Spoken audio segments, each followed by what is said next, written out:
ओम शिवोहम शिवोहम शिवोहम।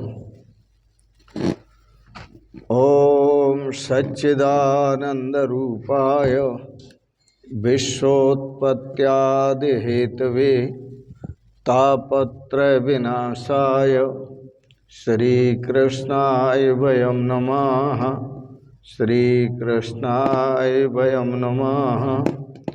ओम अखंडानंद बोधाय शिष्य संतापहारिणे सच्चिदानंद रूपाय तस्मै श्री गुरवे नमः। तस्मै श्री गुरवे नमः। ओम।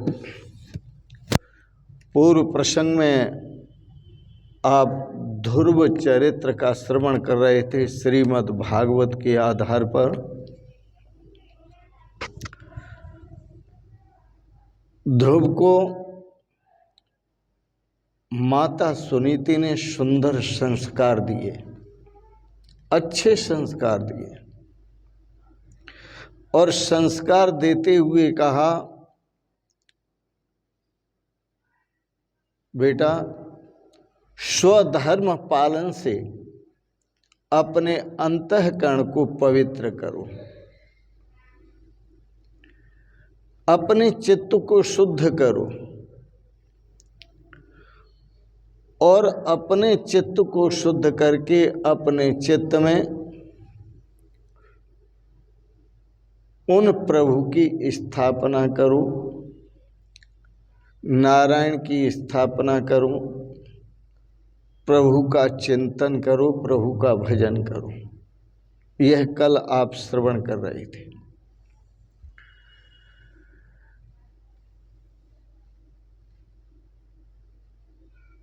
ध्रुव जी ने माता श्री से प्रार्थना की, माता। पिताजी ने और दूसरी माता ने अपमान तो मेरा भी किया है, अपमान आपका भी किया है। इसलिए ध्रुव कहते हैं, माता हम दोनों ही चलते हैं वन में और वन में जाकर नारायण की आराधना करेंगे।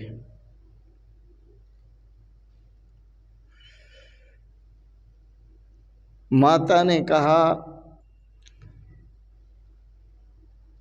बेटे तुम वन में जाओ, वहाँ नारायण का भजन करो। और ध्रुव की बात सुनकर माता ने सुंदर जवाब दिया। सुनीति ने कहा, बेटे मैं स्त्री हूं,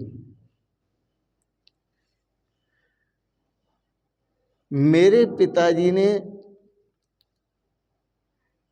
तेरे पिताजी को मुझे दान दिया है।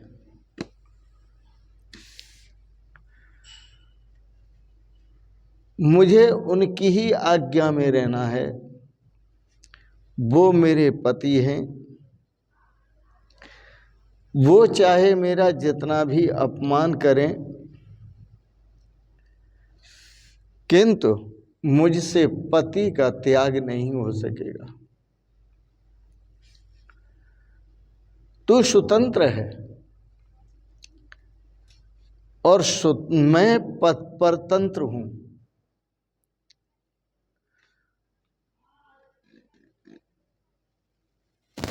तुझे तेरी सौतेली माँ जो भी कहा तू उसका भी ध्यान मत रख। माँ ने सोचा बेटा विकार लेकर वन में जाएगा, मन में विकार लेकर वन में जाएगा तो भगवान का चिंतन नहीं कर सकेगा।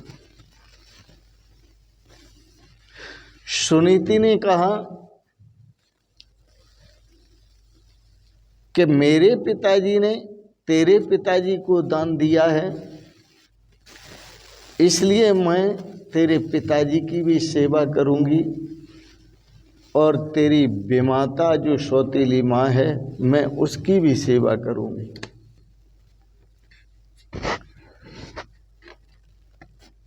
वन में मैं तुझे अकेला नहीं भेज रही,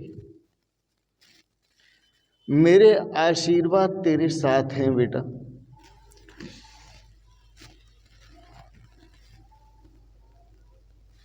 और मेरे आशीर्वाद तेरे साथ हैं, मैं तुझे कहती हूं कि परमात्मा तुझे अपनी गोद में बिठाएंगे।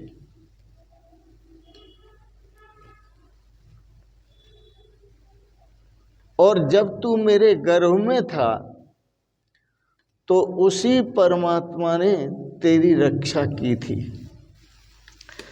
और अब तू वन में जाकर उस परमात्मा का नारायण का चिंतन करेगा तो वन में भी वही परमात्मा तेरी रक्षा करेंगे। अतः तू वन में जा और वहाँ परमात्मा की अच्छी तरह से आराधना कर। मेरे नारायण, मेरे परमात्मा तुझे अपनी बाहों में ले लेंगे, अपनी गोद में लेंगे। किंतु ध्रुव को अभी भी थोड़ा डर लगता है, वन में अकेले कैसे रह सकूंगा। बच्चे की भावना को समझकर सुनीति माँ ने कहा, बेटा तू वन में भी अकेला नहीं है, नारायण तेरे साथ हैं, भगवान तेरे साथ हैं।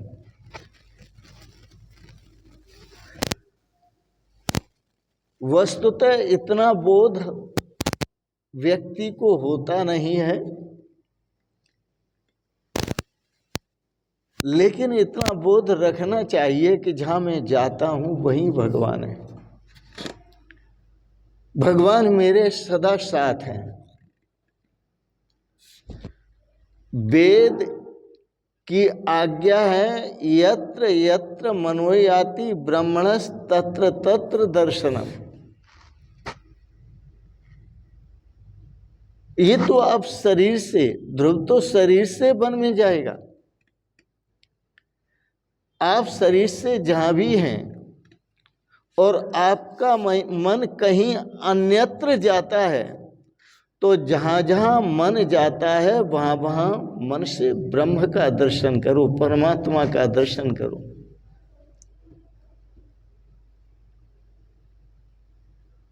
सच्चे पिता, सुनीति समझाते हुए कहती है पुत्र को, बेटा तेरे सच्चे पिता वही नारायण हैं, और केवल तेरे नहीं, समस्त जीव मात्र के जितने भी जीव हैं उन सभी के माता पिता नारायण हैं।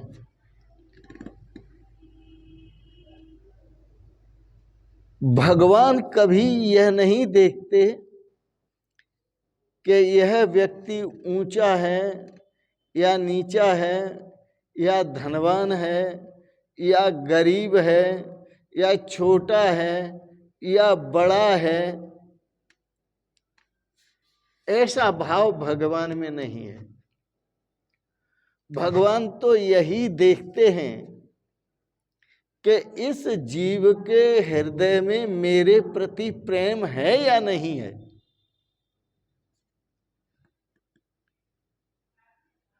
क्योंकि प्रभु को तो प्रेम ही प्रिय है, और प्रभु को प्रेम से पुकारोगे तो वो दौड़ते हुए चले आएंगे, भाव से पुकारोगे तो दौड़ते हुए चले आएंगे।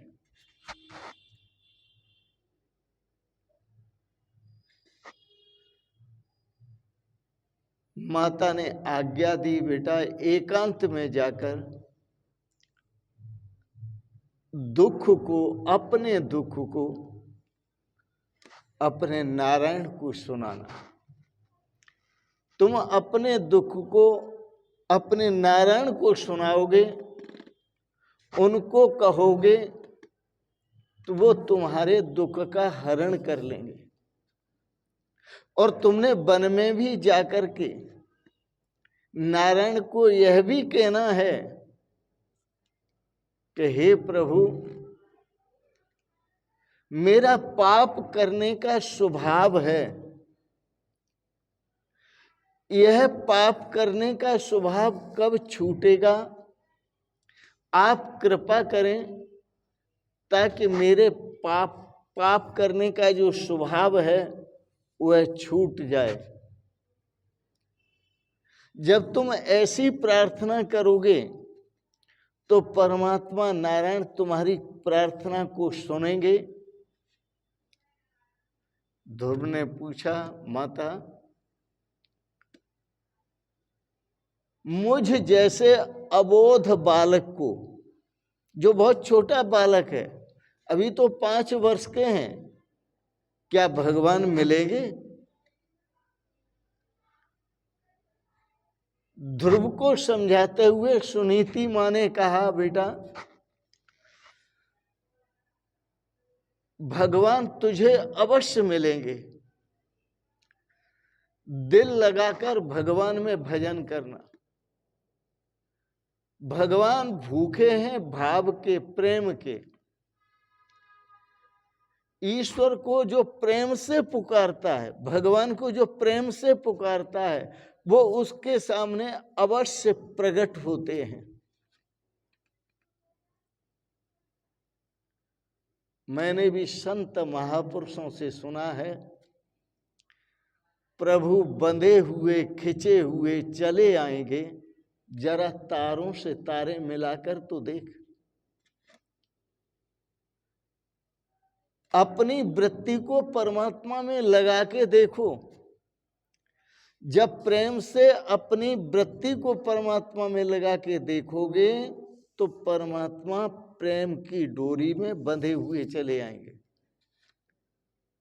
नारायण प्रेम के अधीन हैं, लेकिन प्रेम भी आतुरतामय होना चाहिए कि परमात्मा से मिलन की आतुरता जगे।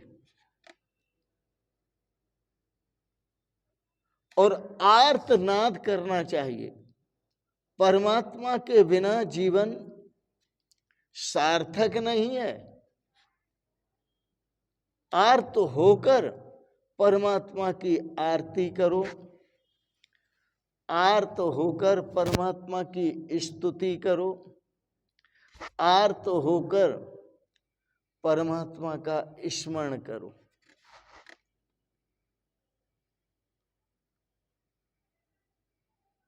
परमात्मा के जो भक्त हैं,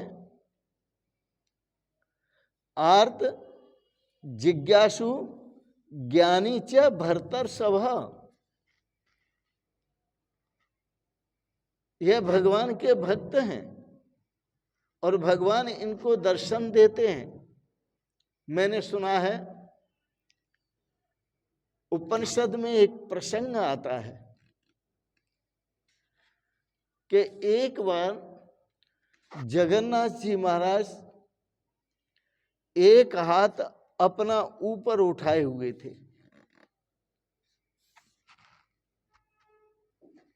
और जब ऊपर उठाए हुए थे एक हाथ,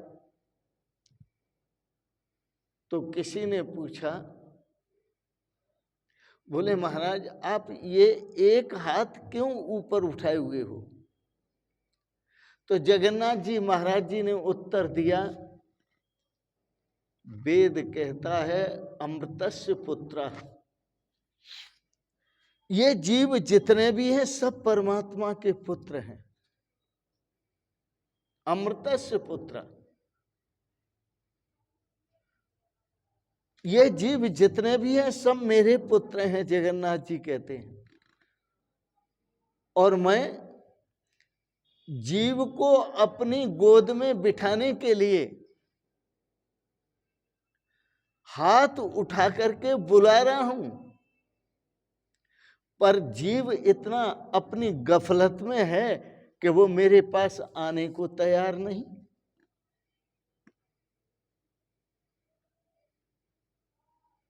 वह मेरे पास आता ही नहीं जबकि मैं बुला रहा हूं।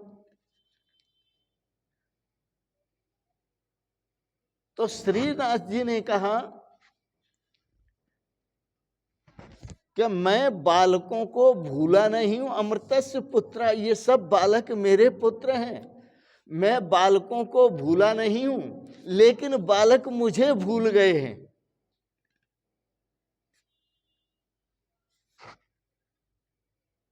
इसलिए मैं एक हाथ उठा करके और रोज उनको बुलाता हूं, अपने पास बुलाता हूं, लेकिन मेरे पास आते नहीं।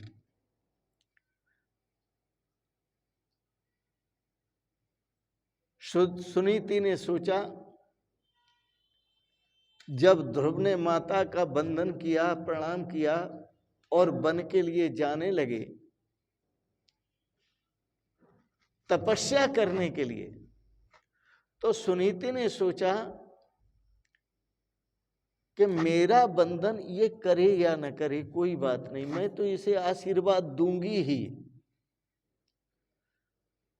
लेकिन यह मन में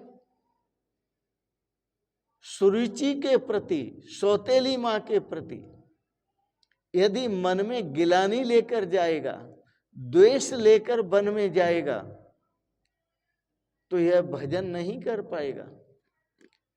क्योंकि जो व्यवहार, कटु व्यवहार, कड़ुआ व्यवहार सुरुचि ने किया है इसके साथ, जब भजन करने बैठेगा तो उसका जो व्यवहार है, कटु व्यवहार, कड़ुआ व्यवहार, उसके दिमाग में घूमता रहेगा, वो भजन नहीं कर पाएगा।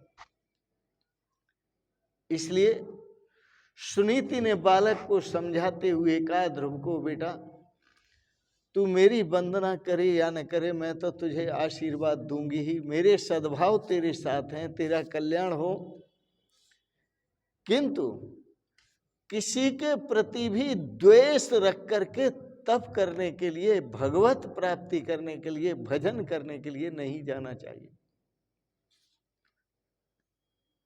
जो कुछ भी तुम्हें मिला है बेटा, या मुझे मिला है, सुरुचि से, तेरे पिताजी से, वो यह हमारे और तुम्हारे कर्म का फल है। हो सकता है पिछले जन्मों में हमने सुरुचि का अपमान किया हो, तुमने सुरुचि का अपमान किया हो, पिताजी का अपमान किया हो पिछले जन्म में, वह बदला इस जन्म में देना पड़ता है। तो जो हमने बोया था वही तो हम काट रहे हैं, जो हमने जैसा किया था वैसा ही तो हम भर रहे हैं। तो इसमें किसी का दोष नहीं है बेटा। इसलिए तुम जाओ और अपनी विमाता को, सुरुचि को बंधन करो जा करके, और अपने पिताश्री को बंधन करो, फिर वन में जाना। उनके प्रति जो तुम्हारे विरोधाभासी ख्याल हैं, उन विरोधाभासी ख्यालों को बिल्कुल समाप्त करो। यदि किसी के प्रति भी मन में द्वेष रह जाता है तो तपस्या नहीं हो सकती, भगवान का भजन नहीं हो सकता, क्योंकि उसमें द्वेष में बदले की भावना होती है। इसलिए बेटा, लाभ हानि, दुख सुख, मान अपमान, ये सब पूर्व जन्मों का फल है। इनको, लाभ को, हानि को, यश को, अपयश को, मान को, अपमान को, सुख को, दुख को हंसते हुए, हंसते हंसते सहन करना चाहिए।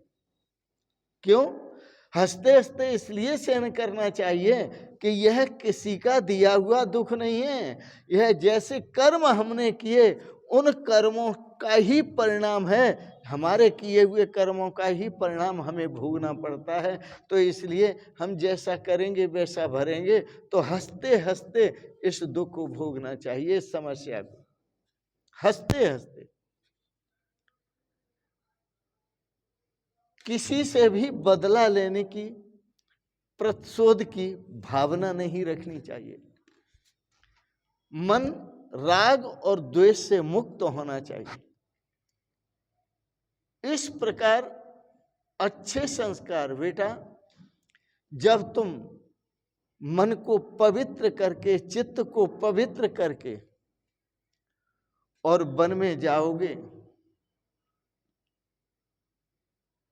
तो बड़ा आनंद पूर्वक आप तप कर सकोगे और भगवान आपको गोद में बिठाकर आपको जो प्यार करेंगे वह प्यार भी प्राप्त कर सकोगे। जो भी हमें मिल रहा है अपने पूर्व जन्मों का फल है।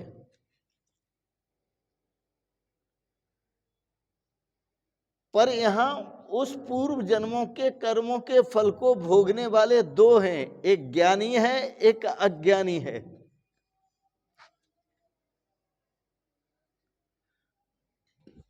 दुख विधाता देत है, दुख सबही को होए। विधाता का मतलब विधान के अनुसार।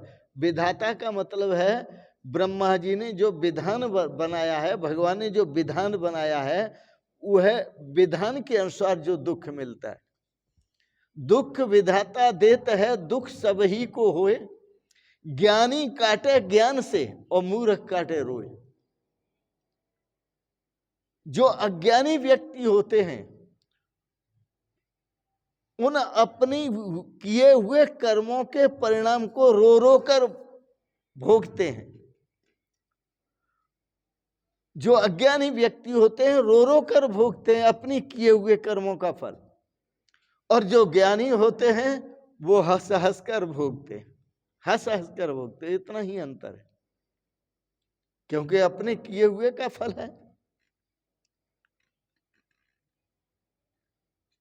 माँ ने समझाया, बेटे इसलिए तू अपने मन में अब कुछ भी राग द्वेष नहीं रखना किसी के प्रति भी। तेरी विमाता भी बहुत अच्छी है, पिता भी बहुत अच्छे हैं, तुम्हें एक अवसर दिया है भजन करने का, और मैं भी तुम्हें कहता हूं कि तुम्हें एक सुंदर अवसर मिला है, भजन करो, जाओ अपनी विमाता को प्रणाम करो, अपने पिताश्री को प्रणाम करो, जैसे मुझे तुमने प्रणाम किया है बिल्कुल निर्मल भाव से, ऐसे ही उनको भी निर्मल भाव से प्रणाम करो। मैं तो आशीर्वाद दूंगी ही तुम्हें, परंतु अपने पिताश्री से भी आशीर्वाद लो और अपने अपनी विमाता से भी आशीर्वाद लो।